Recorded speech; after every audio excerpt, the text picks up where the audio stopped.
ఎవరైతే సత్యాన్ని బోధిస్తారో, ఎవరైతే దేవుని యొక్క ఉన్నది ఉన్నట్టుగా మాట్లాడతారో, ప్రజలు ఏం చేస్తారంటే వాళ్ళ మీద పడతారు, వాళ్ళని కొడతారు, వాళ్ళని తిడతారు, వాళ్ళని అసహ్యించుకుంటారు.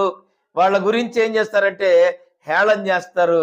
వారి గురించి తప్పుగా సమాజంలో ప్రచారం చేసి ఏం చేస్తారంటే వాళ్ళకి నిలువ నీడ లేకుండా చేయాలనుకుంటారు. దేవుని స్తోత్రం. అంటే సత్యాన్ని వినకుండా వాళ్ళు ఏం మూసుకుంటున్నారు? చెవులు మూసుకుంటున్నారు. అంటే అసలు ఏంది, ఏం బోధ ఈ బోధ?